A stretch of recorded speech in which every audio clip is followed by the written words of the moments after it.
మనము ఏదైతే చేయకూడదని అనుకుంటామో శరీరం ఏమంటది? నువ్వు ఏదైతే చేయకూడదని అనుకుంటావు, ఇది నేను చేయకూడదు అని అనుకుంటావో శరీరం ఏమంటదంటే నువ్వు అదే చెయ్యాలి అంటది.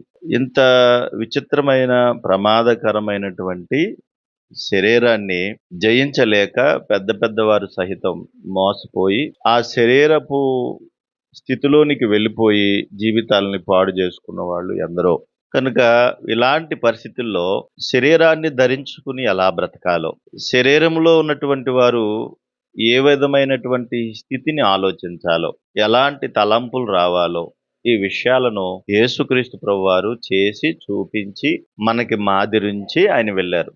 కాబట్టి మనకు ఏదైనా ఎలాంటి స్థితి అయినా వచ్చిందనుకోండి, ఫస్ట్ మనం ఎవరిని చూడాలి? ప్రభు వైపు చూస్తే ప్రభు ఏం చేశారో, ఏ సమయానికి ఎలా ప్రవర్తించారో, ఎలా నడుచుకున్నారో, ఏం మాట్లాడారో, ఏ సందర్భంలో ఎంత వివేకంతో ఉన్నారో అవి మనకు అర్థమైతే ఆ ప్రకారంగా మనం నడుచుకోవడానికి అవకాశం ఉంటది. కనుక నేను అప్పుడప్పుడు ఇలా అంటాను. ఏంటంటే, నా బలము, నా బలహీనత నీవే కావాలి నాయనా అని. అంటే బలహీనపడ్డామంటే ప్రభువునందే బలహీనపడాలని నా ఉద్దేశ్యం.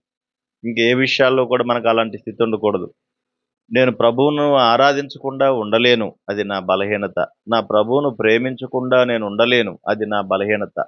అలా తీసుకోవాలన్నమాట. కనుక ఈ స్థితిలో శరీర సంబంధమైనవి ఎన్ని అడ్డు ఆపులు వచ్చినా మనము దేవుని నామాన్ని ఘనపరచడమే నేర్చుకోవాలి. ఇదే మనకు లేఖనం నేర్పించేది. 13వ కీర్తన 5వ చరణాన్ని ఒకసారి చూడండి.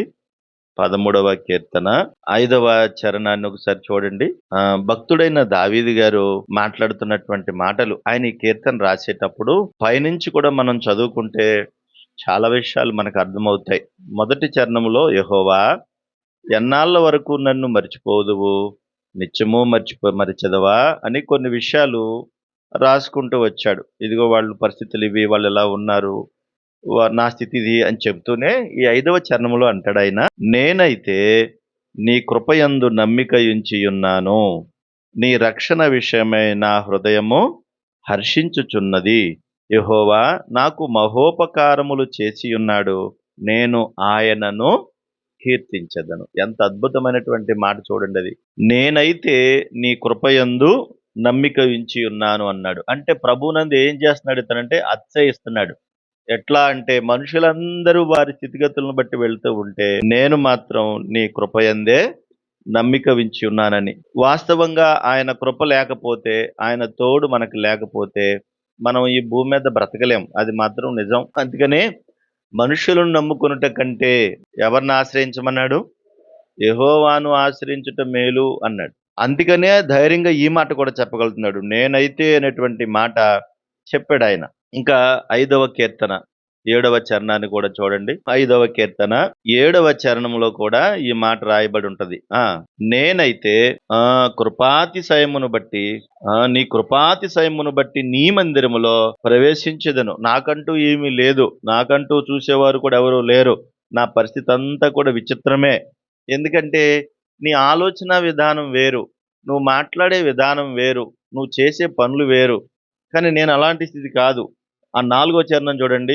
నీవు దుష్టత్వమును చూచి ఆనందించు దేవుడవు కావు, చెడుతనమునకు నీ యొద్ద చోటు లేదు అన్నాడు. అంటే దేవుని దగ్గర ఏం లేదు అంటే దుష్టత్వం ఆయన దగ్గర లేదు. మరి మనం ఎలాంటి వాళ్ళం? మనం దుష్టులం, ఆయన దుష్టత్వం లేనటువంటి వాడు. కాబట్టి దుష్టత్వాన్ని చూసి ఆయన ఆనందించడు, సంతోషపడ్డాయన. మరి దేని యందు సంతోషిస్తాడు ఆయన? ఎవరైతే ఆ దుష్టత్వాన్ని విడిచిపెట్టి ప్రభునందు ఆనందిస్తారో వాళ్ళని చూసి సంతోషిస్తాడు. చెడుతనమునకు నీ యొద్ద చోటు లేదు, డాంబికులు నీ సన్నిధిని నిలవలేరు, పాపము చేయువారందరూ నీకు అసహ్యులు. మరి భూమి మీద ఉన్న వాళ్ళందరూ కూడా అసహ్యులే కదా, అందరం అసహ్యులమే కదా. కానీ ప్రభు ఏం చేశాడు? మనల్ని మన యొక్క అసహ్యతను తీసివేసి ప్రభు దగ్గరకు రావడానికి, చేరడానికి, ఆయన సన్నిధిలో ఉండడానికి అవకాశం ఇచ్చాడు. అందుకనే నేనైతే నీ కృపాతిశయమును బట్టి నీ మందిరములో, అంటే నాకంటూ ఏమి లేదు, నేను కూడా దుష్టున్నే. నువ్వు దుష్టత్వం చూసి ఆనందించవు, కానీ నేను ఎట్లా నీ సన్నిధికి రాగలుగుతున్నానంటే నీ కృపాతిశయమును బట్టే. లేకపోతే నీ సన్నిధికి రావడానికి నాకు అర్హత లేదు అంటున్నాడు. ఎవరు చెప్పండి ఇప్పుడు ఇక్కడ ఉన్నవాళ్ళు ఎవరైనా ఎవరికి లేదేమో గాని నాకుంది అనేవాళ్ళు ఎవరైనా ఉన్నారా ఇక్కడ? అమ్మా నాకు కూడా లేదు. మరి మీకేమైనా ఉందేమో చెప్పండి? ఎవరికైనా నిక్కచ్చిగా ఉండేవాళ్ళు ఉన్నారా ఎవరైనా అంటే? ఎవరు లేరు. దేవుడు తన కృపాతిశయమును బట్టి మనకు అవకాశం ఇవ్వడం బట్టి నేను నీ మందిరములో నేను ప్రవేశిస్తున్నానని చెప్పి దావీదు గారు అంటున్నాడు. అక్కడ ఇంకో మాట ఉంది. నీ ఎడల భయభక్తులు కలిగి నీ పరిశుద్ధాలయము దిక్కు చూచి నేనేం చేస్తాను? నమస్కరిస్తాను. ఎందుకంటే నీ పరిశుద్ధాలయము తట్టు చూడ్డానికి నీ కృపే నాకు అవకాశం ఇచ్చింది. కాబట్టి ఆ కృపను బట్టి నేను నీ యందు భయభక్తులు కలిగి నేను ఏం చేస్తాను? నీ దిక్కు నక్కు చూసి నమస్కరిస్తాను దేవా. నాకంటూ ఏమీ లేదు. ఉన్నదల్లా నీ కృపే. నీ కృపను బట్టే నేను నమస్కారం చేయడానికి, నీ యందు భయభక్తులు కలిగి ఉండడానికి నాకు అవకాశం కలిగింది. దేవా నువ్వు ఎంత గొప్పడో అంటున్నాడు. మనుషుల వైపు చూసినప్పుడు, మనుషులందరినీ చూసినప్పుడు, కొంతమందిని చూసినప్పుడు వాళ్ళ గుమ్మం ఎక్కాలనిపించదు మనకి. కోపం వస్తా ఉంటది. వాళ్ళనే మాటలు చూసి మనం చాలా ఇబ్బంది పడిపోతా ఉంటాం. ఎందుకొచ్చింది వీళ్ళ దగ్గరికి మనం రాకూడదు అనుకుంటాం. ఇదే పరిస్థితిని ఒకవేళ ప్రభు అనుకుంటే ఆయన ఎవరి గుమ్మం తొక్కాలి చెప్పండి? ఎవరి గుమ్మం తొక్కాలి? మాట్లాడరే ప్రభా మా ఇంటికి రా ప్రభా అని ఆహ్వానించడానికి ఏముంది చెప్పండి? ఆయనేమో పరిశుద్ధుడు, మనమేమో పాపులం. ఇప్పుడు మరి పరిశుద్ధుడు పాపుల దగ్గరికి వస్తాడా అసలా? అయ్యో మాట్లాడరే మరి. సూటు బూట్ వేసుకున్నవాడు చిన్న గుడిసెలోకి వస్తాడా? వాళ్ళతో మాట్లాడతాడా? చెప్పండి. సూటు బూట్ వేసుకున్నవాడు సామాన్యమైన ఒక ఇంట్లోకి వస్తాడా? రాడు. ఒకవేళ రావాలంటే లోపలికి వస్తాడా? ఆ బయటే కూర్చుంటాడు. నువ్వు వేసుకున్న కుర్చీ కూడా వేసుకోడు, కుర్చీ కూడా తెచ్చుకుంటాడు. కానీ ప్రభు యొక్క దయ, ఆయన కరుణ, ఆయన సన్నిధిలో ఉండడానికి మనకు అవకాశం ఇచ్చింది. ఎంత ప్రేమ కలిగిన దేవుడండి. ఎప్పుడైనా ఇలాంటి పరిస్థితిని ఆలోచించావా? నా బ్రతికిది, నా స్థితి ఇది, నా ఆలోచన విధానం ఇది, నా చిన్ని మెదడులో వ్యర్థమైన ఆలోచనలు ఎన్నో ఉన్నాయి. కానీ నేను నీ సన్నిధిలో ఉండడానికి నువ్వు నాకు అవకాశం ఇచ్చావు చూడు. ఎంత గొప్ప దేవుడువు నాయనా. నేను దుష్టుణ్ణే, కానీ దుష్టత్వం నీలో లేదు గనక దుష్టుడైనటువంటి నన్ను నీ కృపను బట్టి నీ దగ్గరికి రావడానికి నాకు అవకాశం ఇచ్చావు అని అన్నావు ఎప్పుడన్నా? అలాంటి ఆరాధన ఎప్పుడైనా చేసావా? ఎంతసేపు నా బతుకెలాంటిది అనుకోకుండా నా బ్రతుకును నువ్వు మార్చావు కదా అని ఆలోచించాలి. నా బ్రతికిది అనుకోవద్దు. ఇలాంటి నా బ్రతుకును నీ కృపతో మార్చి అర్హత లేనటువంటి నన్ను ఎక్కడ తీసుకొచ్చి కూర్చోబెట్టావు? నీ సన్నిధిలోనికి రావడానికి అవకాశం ఇచ్చావు. ఎవరైనా ఆయన సన్నిధికి రావచ్చు. ఎవరైనా ఆయన సన్నిధిలో కూర్చోవచ్చు. ఇంకా నేనైతే అనేటువంటి మాట నువ్వు అక్కడ పెట్టుకోవాలి. ఇప్పుడు దావీదు ప్లేస్‌లో నువ్వు పెట్టుకోవాలి. దేవా నేనైతే దుష్టురాలిని, దుష్టుణ్ణి, దుష్టత్వమునకు నీ యొద్ద చోట్లేదు. అది చూసి నువ్వు ఆనందించవు. మరొక మాట కూడా జ్ఞాపకం చేస్తాను చూడండి. 52వ కీర్తన 8వ చరణం చూడండి. 52వ కీర్తన 52వ కీర్తన 8వ చరణం. నేనైతే దేవుని మందిరంలో పచ్చని ఒలీవ చెట్టు వలె ఉన్నాను. నిత్యము దేవుని కృపయందు నేను ఎలా ఉన్నాను అంటున్నాడు ఆయన. ఇక్కడ ఎందుకంటే ఇక్కడ ఒక చిన్న సందర్భం ఉంటది. అది జస్ట్ అలా జ్ఞాపకం చేస్తాను. ఇక్కడ దోయేగు అనేటువంటి ఒకడు ఉంటాడు. వాడు పరమ దుర్మార్గుడు, దుష్టుడు వాడు. వాడి పేరు దోయేగు. ఏంటండి వింటే అర్థమవుతుంది. వాడు దావీదు కష్టకాలంలో ఉన్నప్పుడు వాడు దూరం నుండి చూస్తాడు. చూసి సౌలు అప్పటికే తరుముతా ఉంటాడు. తరుముతా ఉంటే దావీదు అక్కడి నుంచి పారిపోయి వేరే ప్రాంతానికి వెళ్ళి వస్తాడు. వచ్చేటప్పటికి ఆ ప్రాంతంలో అక్కడ ప్రవక్త ఉంటాడు. ప్రవక్త దగ్గరికి వెళ్తాడు. బాగా ఆకలేస్తుందంటే అక్కడికి వెళ్తాడు. సన్నిధిలో ఉన్నటువంటి రొట్టెలను అడుగుతాడు. మీరు పవిత్రంగా ఉంటే ఇస్తానంటాడు. శరీర సంబంధంగా పవిత్రంగా ఉంటే ఇస్తానంటాడు.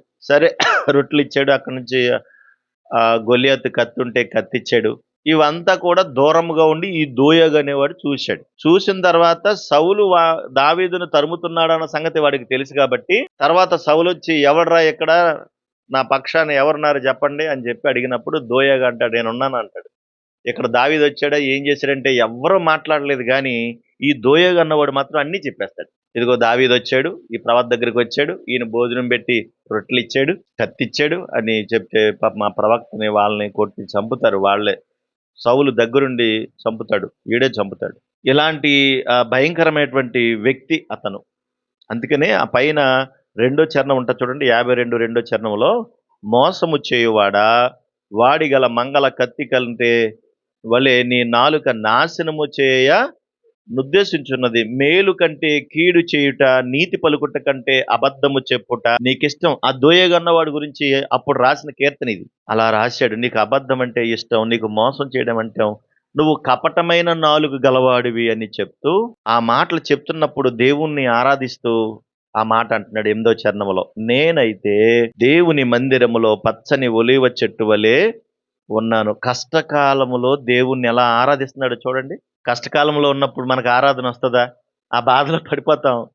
ఏదో వేదన కలుగుతది. ఏదో కష్టమొస్తది. ఇంకా మనం అందులో పడిపోయి దేవుణ్ణి మర్చిపోతాం. మనుషుల్ని గూడా మర్చిపోతాం. ఎవరితోనూ మాట్లాడతామంటారా? మనకొచ్చిన బాధను బట్టి ఎవరితోనూ మాట్లాడం. ఎవరితో చెప్పుకోవాలో తెలీదు.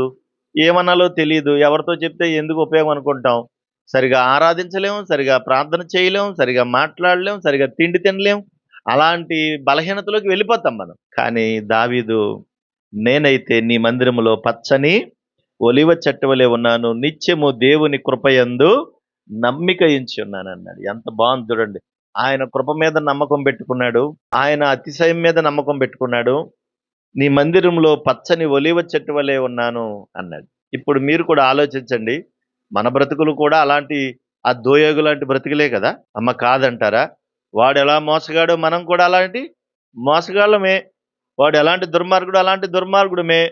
వాడికి ఎలాంటి నాలుకుందంట? కపటమైన నాలుకుంది. మనకు లేదా? అయ్యో! మంచి నాలుకుందా? ఒకటే నాలుక. కానీ ఎన్ని రకాలుగా పలుకుతదో, ఎన్ని రకాల మాటలు మాట్లాడుతదో. అసల కంప్యూటర్ కన్నా ఫాస్ట్‌గా తిప్పేస్తా ఉంటదది. ఎలా తిప్పుతదో తెలీదు. దాని నుండి వచ్చేటువంటి మాటలను అంత స్పీడ్‌గా తిప్పేస్తా ఉంటది. కానీ అలాంటి దోయాగు లాంటి వాళ్ళమే మనం కూడా. కానీ మన ప్రభువు మనకు రక్షణిచ్చి, మన నాలుక మీద ఆయన అక్షరాలను రాసి, ఏ నోటితో దూషణ మాటలు పలికామో, ఏ నోటితో శపించామో, ఏ నోటితో దైవ సంబంధమైన ఆరాధనకు బదులు లోక సంబంధమైన ఆరాధన చేశామో, మన ప్రభువు మనల్ని కనికరించి, కృప చూపించి, ప్రభువా అని పిలవడానికి అవకాశం ఇచ్చాడు. అదండి దేవుని యొక్క ప్రేమంటే. ప్రభు ప్రేమ అది. పలకడానికి కూడా మనకు అవకాశం లేదు. కానీ ప్రభువా అని పిలవడానికి మనకు అర్హతనిచ్చి, ఆయన సన్నిధిలో చోటునిచ్చి, ఇది నా నామమందు నువ్వు సంతోషించు అన్నాడు కదా! కనుక ఏ నోటితో శపించామో, ఆ నోటితోనే ఏం చేశాడు? ఆయనను ఆరాధించడానికి అవకాశం ఇచ్చాడు. ఏ నోటితో దేవుణ్ణి దూషించామో, అదే నోటితో దేవుణ్ణి ఘనపరచడానికి అవకాశం ఇచ్చాడు. దావీదు ప్లేస్‌లో మనం పెట్టుకుంటే, నేనైతే దుష్టురాలిని, దుష్టుడినే. కానీ నీ సన్నిధిలో నీ కృపాతిశయమును బట్టి ఉండడానికి అవకాశం ఇచ్చావు. నేనైతే నీ సన్నిధిలో ఉండే అవకాశం లేదు. ఇదిగో దోయగు ఇలాగ చేశాడు. కానీ నీ సన్నిధిలో ఒక పచ్చని ఒలీవ చెట్టు వలె ఉండడానికి నాకు అవకాశం ఇచ్చావు. దేవా నీకు స్తోత్రాలు. నీ ప్రేమ, నీ కనికరము, నీ వాత్సల్యతే నన్ను ఈ స్థితికి మార్చింది అని ఆరాధన చేద్దాం. రండి కొన్ని